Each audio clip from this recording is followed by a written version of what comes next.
Bonsoir à vous tous et bienvenue dans votre émission Saturne, l'émission qui met à l'honneur le monde de l'image. J'espère que vous êtes bien installés car voici le programme de votre soirée. Cette semaine au box-office, le film Largo Winch. C'est le grand retour du milliardaire et aventurier incarné par Thomas Sisley. Largo mettra tout en œuvre pour retrouver son fils, même si cela implique d'affronter le grand méchant, interprété par James Franco. Ce soir, avec mes invités Fred Font et Marcel Melto, nous en apprendrons un peu plus sur le documentaire Stand by Blue Freedom. Comment s'est passé le tournage? Quel message ont-ils voulu faire passer? Ils nous diront tout. Enfin, à travers le troisième volet de cette série documentaire qui s'intitule Nassico, les différentes personnalités qui nous livrent leurs témoignages tout au long de cette série donneront des conseils à la jeune génération et leur avis sur le parcours de la nation après 40 ans d'indépendance. Que de belles choses à découvrir ce soir dans votre émission et ça commence tout de suite par la sélection de films que j'ai faite pour vous. On la découvre dans votre chronique à l'affiche.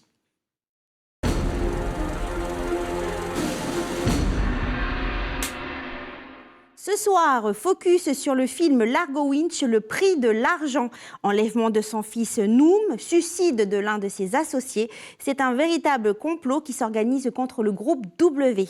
Largo Winch n'aura pas d'autre choix que de se lancer dans une traque à travers le globe pour y mettre fin. On regarde tout de suite la bande-annonce.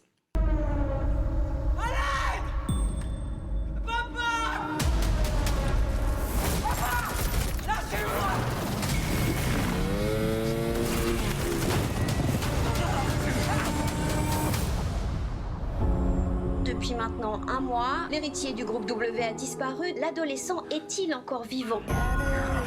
Son père, Largo Winch, continue d'espérer. The bankruptcy of Wing Power would ruin W Bank. The group as a whole is threatened right now.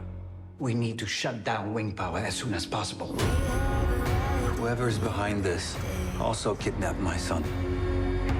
And I will find them.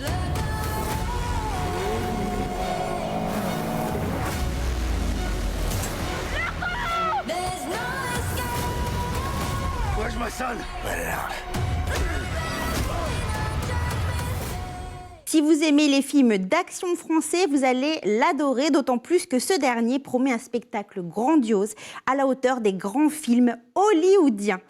Enfin, le film Garfield, héros malgré lui. Le plus célèbre des chats d'intérieur amateurs de lasagne est de retour au cinéma 17 ans après sa dernière apparition en salle. Garfield, bien malgré lui, retrouve son père Vic, un chat des rues qui a besoin de son aide. Même si la relation père-fils est assez compliquée, avec Audi, son ami le chien, ils décident de quitter leur vie confortable pour lui prêter main forte. On regarde la bande-annonce. Attends-moi ici, Junior. J'en ai pas pour longtemps. Hein? Oh. Tu as faim, petit bonhomme? E una lasagna familiale a emporter. Je vais t'appeler Garfield. Let's get it. Bonjour.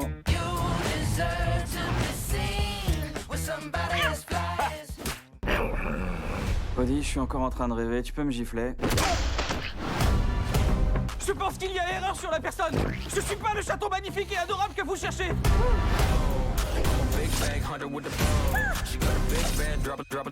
Allez, viens, Junior. Toi, je te présente Vic, mon père. Quelle joie de te revoir, Victor. Faut que tu m'aides, fiston. Je t'ai pas vu depuis des années et quand je te retrouve, tu es en cavale pour échapper à une minette complètement folle. Non, pitié, arrête, c'est brûlant. Je suis ébouillanté. Pas de commentaire. Un film familial touchant qui permet d'en apprendre un peu plus sur le plus mignon des chats du cinéma. Ces deux films sont à retrouver dès demain dans vos salles de cinéma habituelles. Depuis le 22 juillet dernier, nous diffusons sur notre antenne la série documentaire Stand by Blue Freedom. Pour en apprendre un peu plus sur cette dernière, mes invités du jour me diront tout.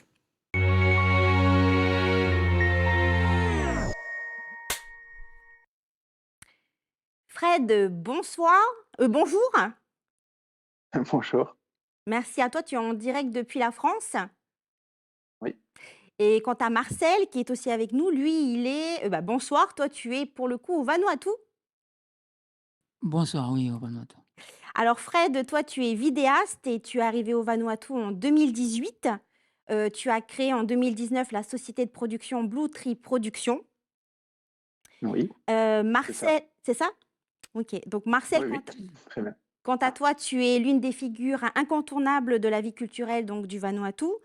Tous les 2, vous vous êtes, lancés dans la réalisation du documentaire, Stimbablo Freedom, une série de films sur l'indépendance, du Vanuatu. Alors justement, Fred, pour commencer, comment est né ce projet de documentaire? Alors ce projet, il est né, en 2020. En 2020, quand, on savait que les 40 ans de l'indépendance du Vanuatu allaient arriver. Mmh. Donc on s'est dit, bah, c'est l'occasion nous aussi de participer à cette belle fête et de faire un film sur cette indépendance. Donc, voilà, moi j'ai eu cette idée, en 2019 à vrai dire et puis, j'ai contacté Marcel. Je lui ai proposé cette idée de faire un film sur l'indépendance du Vanuatu et il a accepté tout de suite. Mmh. Alors Marcel, toi tu es originaire de l'île de Vao au Vanuatu, au nord-est de Malekula, mais tu es né, à Nouméa. C'est ça. Tu fais partie de la génération de l'indépendance. Cette génération naît dans les années, 1980, à l'époque où le pays devient le Vanuatu. Est-ce que c'était important pour toi de parler de l'histoire, de ta génération? Est-ce que, d'en parler dans un documentaire, c'était une manière finalement de mieux comprendre le présent et de mieux comprendre la situation actuelle, de ton pays, qu'est le Vanuatu? Heu, bah, pour moi, c'était important, Mmh. heu, à tous les niveaux, en fait. Important pour l'histoire, pour mes enfants, Mmh. mais c'était aussi important pour, pouvoir me comprendre moi, mais par, l'histoire de mes parents. Oui. Pourquoi ils sont partis en Nouvelle-Calédonie s'installer, pourquoi ils sont pas revenus. Mmh. Donc indirectement, mon histoire à moi, mais m'éclairer un peu sur, heu, ma route à moi, mon parcours Mmh. et ceux de beaucoup de Vanuatu aussi en Calédonie aussi. Ce que je comprenais pas en fait quand, heu, étant né en Calédonie, je comprenais Mmh. pas OK. trop si il fallait me mettre dans quel où je pouvais me mettre, dans quel cas je pouvais aller. Mmh. J'étais pas kanak, j'étais pas caldoche, j'étais quelqu'un du Pacifique et même ça, je me rendais même pas compte aussi Mmh. du de l'ensemble, le Pacifique, la grandeur du Pacifique. Alors c'est un documentaire qui se compose de 3 parties. Fred, quelles sont-elles et pourquoi, ce découpage? Oui, en effet, il y a 3. On a décidé de faire 3 épisodes pour cette version-là du documentaire. Hem, il y a donc le premier épisode s'appelle Nabanga, le deuxième Namele, le troisième Nasiko. Ce découpage, il est principalement dû en fait, on n'avait pas vraiment prévu de faire 3 épisodes, on avait prévu de faire un seul film unitaire et quand on a commencé à tourner les interviews, on a eu beaucoup, beaucoup de témoignages. Ça a été, au total, je crois qu'on a 45 interviews, quelque chose comme ça et en fait, on s'est aperçu qu'on avait tellement de choses à raconter, à transmettre que mais qu'au final, ça aurait été trop dommage de faire qu'un seul film Mmh. et c'est la raison principale, en fait, de ce découpage en 3 épisodes. Donc chaque on suit un ordre chronologique, sur l'histoire Mmh. de l'indépendance du Vanuatu. Le premier épisode parle de, comment est née plus ou moins cette idée d'indépendance, Mmh. comment, heu, les leaders politiques de l'époque ont mis en place cette indépendance. Donc on va dire que c'est, jusqu'à fin 79. Mmh.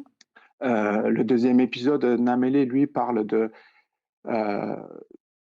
de la naissance de ce qui a été appelé une certaine rébellion, donc des gens qui voulaient une indépendance différente de ce qui était proposé, par, les leaders politiques de l'époque. Donc ce qui s'est passé à Santo, à Tana. jusqu'à la levée du drapeau, donc le 30 juin 1980, 30 juillet pardon, 1980. Euh, et le troisième épisode, Nasiko, parle de ce qui s'est passé juste après l'indépendance. Donc le Vanuatu qui fait appel à l'armée de Papouasie-Nouvelle-Guinée pour justement éteindre cette soi-disant rébellion. Et à la fin des 3 épisodes, les anciens qu'on a interviewés nous parlent de leur vision en fait du Vanuatu actuel, de ce qu'ils espèrent et une sorte de bilan en fait de ce qu'ils ont vu pendant ces 40 années.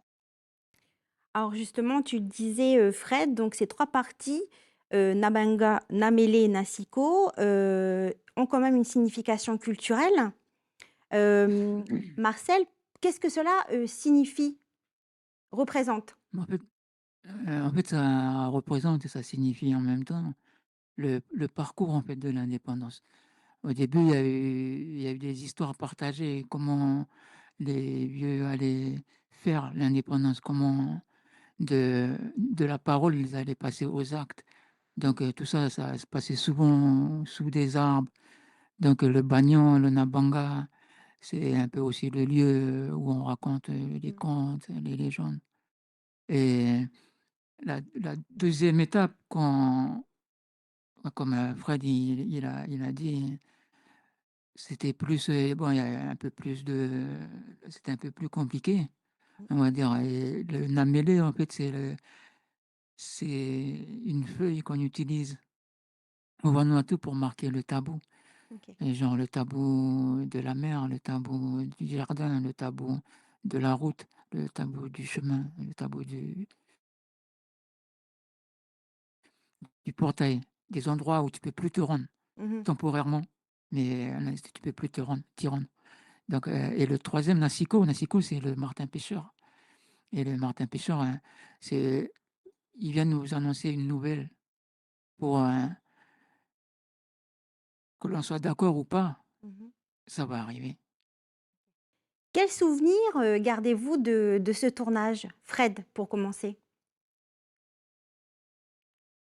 Alors, principalement, c'est comme beaucoup de nos tournages avec Marcel et ces tournages qu'on fait pour nos films, c'est les rencontres qu'on fait. Là, comme je disais, on a interviewé 45 personnes, principalement des anciens sur différentes îles du Vanuatu. Donc ça a été vraiment, le souvenir, moi, que je garde de ce tournage, si je dois en garder un, c'est vraiment la surprise de toutes ces histoires, en fait, qui sont pas vraiment, toutes ces histoires de l'indépendance, qui sont pas vraiment racontées, qui restent dans les familles et qui nous ont été partagées. Donc, pour moi, ce tournage, c'était ça, c'était cette découverte que nous ont offert, en fait, que nous ont offerte ces anciens au sujet de l'indépendance. Marcel, quel souvenir, toi, tu gardes de ce tournage? Pareil que Fred, mais avec un truc en plus, c'est les lieux. Les histoires, j'en avais entendu parler, mais découvrir les lieux, les voir et puis savoir que voilà, c'est là que ça s'est passé, quoi. Cette histoire-là, elle s'est passée là. Et même moi, des fois, dans ma pensée, quand j'entendais ces histoires-là, je voyais des choses différentes. Et de voir tous ces acteurs-là, ces interviewés dans l'environnement où ils ont grandi et d'en parler à nous, jeunes, c'est c'était un peu le passage et ils étaient tous un peu d'accord aussi pour le faire parce que c'était un moment qu'ils attendaient depuis longtemps, je pense. Quel message, est-ce que vous avez voulu faire passer dans ce documentaire, Fred?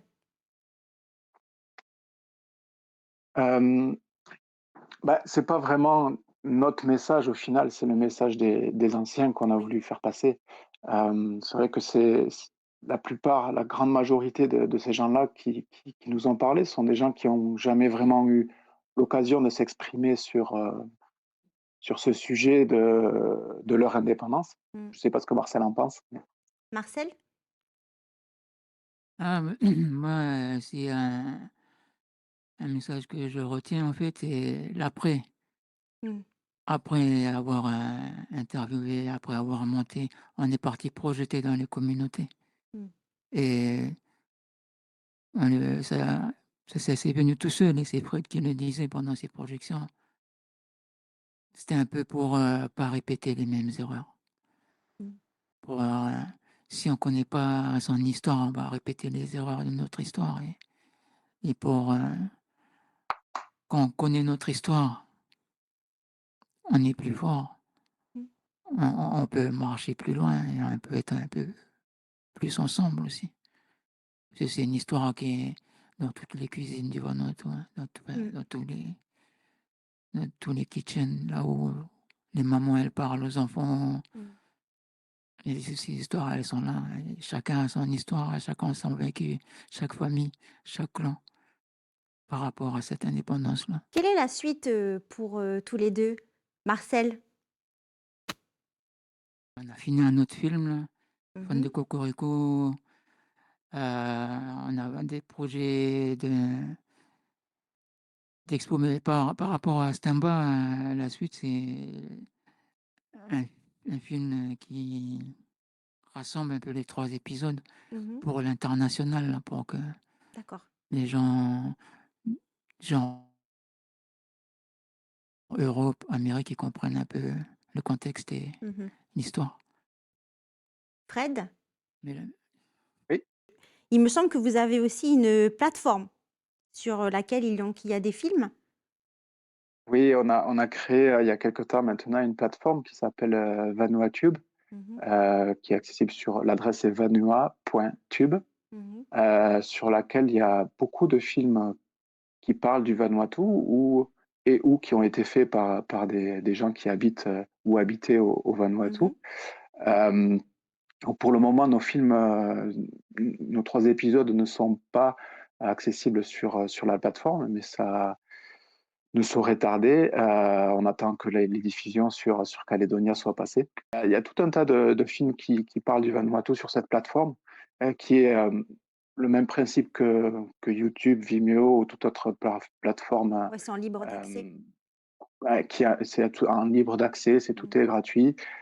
Donc même les gens qui veulent s'inscrire, qui ont des films qui ont été faits sur le Vanuatu, peuvent s'inscrire dessus, c'est gratuit, ils mettent leurs films, exactement le même fonctionnement que YouTube, sauf qu'il n'y a pas de pub, il n'y a pas nous on ne fait aucun bénéfice dessus, c'est vraiment du partage pur et pour partager les histoires du Vanuatu. Mmh. En tout cas, cette série donc de 3 documentaires sera diffusée sur Caledonia tout au long de l'année. Donc messieurs, je vous remercie d'avoir été avec moi Merci beaucoup. merci. et puis bonne Merci à vous. continuation à vous, pour la suite, de vos projets. Bon courage à tous et puis petite dédicace à la famille qui est là-bas, DSM, Tendu, Caméré, Dambéa, en haut. Là, courage à vous. Et puis, gardez espoir, gardez espoir.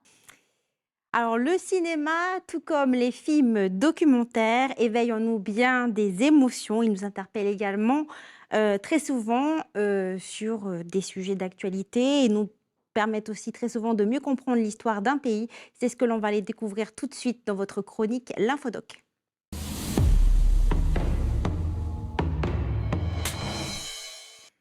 Dans ce dernier volet du documentaire Stimbablo Freedom qui s'intitule Nasiko, les anciens expriment leur joie, leur tristesse, nous donnent leur avis sur ces 40 ans d'indépendance. Allez, on regarde un extrait. Independence, especially immigrant freedom. Immigrant freedom. After sabe plo itu ul begini ul yang wala ul staff ko anda whether lo side lo tokta or lo side lo education or whatever something with development and stuff take place lo desa every something ya you look say after lo independent all citizens lo one of the mol staff ron mol something e ul se lo side lo mi ul se mi look say emi kutumal Nanya lo look lo mi look sa look say ita ini ka simite benten sakam buswa je burtus one by one, cooperate every man. Yeah, me one by one now, but we make one. Me look me feel paralyzed. Me call rote, me no find my son, me call water, me call sol water. So me carry money away, but make one house. Now you life yat. Life yat. Mi wan sanding vlog ya mana. So today mi vulai film se no, mi no really independent, mi political independent. No kat economic independent. Man oli school kuna ya, oli kambak. Oli mas school mekem kut plan do work. Kut fula decision belum mekem se everyone mi benefit lo wonen we mi talem independence. Ino kut san fula li kam rich, san fula li poor. Ino ting buat pel beli mo ting buat parlement tu. Mena, ting saya beli partage hein. Pour ce mot pikini oli ko school. Keep lo life mena, éducation. Éducation allez mekem se officiellement la terre. Faut cultiver la terre. Ce dernier volet est à retrouver sur Calédonia le lundi 5 août dès 19h55. Enfin, l'actu du moment, ce sont les Jeux Olympiques de Paris. Romain a donc décidé de nous en parler, mais je n'en dirai pas plus. On le retrouve tout de suite dans votre chronique Cinéfacto.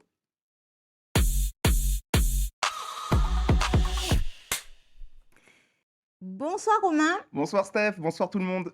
Comment vas-tu? Ça va et toi? Je vais bien, merci. Alors, de quoi vas-tu nous parler ce soir? Bah, tu l'as dit, hein, vous n'êtes pas passé à côté. Ce week-end a débuté les Jeux Olympiques de Paris 2024 après une cérémonie d'ouverture pharaonique hein, qui a été marquée par le retour de la Queen, que dis-je, l'impératrice hein, de la scène, Céline qui était là. Ah oui, c'est vrai. Hein, d'ailleurs, tu l'as dit, hein, son interprétation de l'hymne à l'amour d'Edith Piaf était extraordinaire. Ah ouais, moi j'étais en chiale. Donc du coup, face à cet engouement international hein, pour le sport, pour le mois à venir, j'ai envie de vous parler hein, des films qui traitent des Jeux Olympiques dans leur histoire. Et vous allez voir hein, qu'il y en a plein. Et voilà, je pourrais vous parler de Munich, de Moi, Tonia ou de l'Esprit Coubertin. Mais bon, j'ai pas quelques heures devant moi, donc on va filer droit. Et je vous ai fait une petite sélection de 3 incontournables de films qui parlent des Jeux Olympiques avec des histoires fascinantes et surtout des histoires vraies. Donc, on va commencer avec le premier et c'est un classique avec quelques notes de musique incontournables hein, que tout le monde connaît. Voilà, celle-là. Un film extraordinaire. Eh bien, si vous ne le saviez pas, hein, cette musique de Vangelis, elle a été composée pour le film Les Chariots de Feu de Hugh Hudson en 81. Un film britannique qui a récolté 4 Oscars, dont celui du meilleur film, qui raconte l'histoire de 2 athlètes britanniques, Harold Abrahams et Eric Liddell, qui participent au JO il y a 100 ans en fait, de Paris en 1924. Un film qui est une ode à la détermination, à la foi, et qui revient avec cette emblématique scène sur laquelle on entend la musique, et avec ces coureurs qui courent au ralenti. Donc voilà, c'est juste magnifique, et évidemment c'est un film que je recommande à tout le monde. Magnifique, je l'ai adoré aussi, donc je le recommande aussi. Voilà, il faut le voir. On continue avec Foxcatcher de Bennett Miller. Hein. Voilà, on vire dans le drame, un drame biographique hein, qui revient sur l'histoire de l'histoire vraie, hein, encore une fois, de John Dupont, un millionnaire excentrique qui crée une équipe de lutte de classe mondiale, notamment pour les Jeux Olympiques, et qui finit par assassiner l'un de ses athlètes, Dave Schultz. Et ce fait divers, justement, va explorer les thèmes de la manipulation, de l'obsession et de la tragédie humaine, et avec une performance de Steve Carell méconnaissable, hein, et qu'on connaît surtout pour... il est à contre-emploi, hein, carrément, parce que lui, son habitude, c'est de faire rire, et notamment avec la série The Office. Bref, un film qui montre toute la perversité et la pression qu'il peut y avoir dans le sport, au niveau des athlètes aussi, qui en subissent beaucoup psychologiquement. Donc voilà, encore un film à voir. Et enfin, hein, pour contrebalancer avec le drame, je ne pouvais pas ne pas la citer, la comédie de toute une génération, des Jamaïcains qui se pèlent les miches au JO. Et Rasta Rocket. Et évidemment, hein, voilà, l'iconique film de notre enfance, Rasta Rocket de John Turteltaub, l'aventure vraie et incroyable hein, de l'équipe jamaïcaine au JO de Calgary en 88, l'équipe de bobsleigh, là où on les attend pas en fait du tout, l'histoire vraie hein, de leur détermination, l'histoire vraie de leur esprit d'équipe, hein, une histoire qui aura conquis le cœur du monde entier. C'est le feel-good movie par excellence. et qui nous rappelle que l'important aux Jeux Olympiques, hein, c'est de participer avant tout et pas forcément de gagner, mais de participer. Oui, c'est ça d'ailleurs l'esprit Coubertin. Mais tu as oublié un film, moi je. Ah, Oui, tu as oublié Astérix et Obélix aux je Jeux Olympiques. crois pas que ce film existe, t'es sûr de toi? Oui, Oula, mais il existe bien, hein. non, non, non, ouh, là t'essayes de m'embarquer sur des charbons ardents, j'ai pas envie de... Ah, attends, excuse-moi, parce que là tu vois, je dois y aller. Allez, tata tout le monde. Merci Romain pour ces belles découvertes. Notre émission touche à sa fin. Merci à vous de nous avoir suivis. Vous pouvez la retrouver sur notre site internet caledonia.nc. Quant à moi, je vous dis à mardi prochain pour de nouvelles aventures. Et en attendant, prenez bien soin de vous et de vos proches.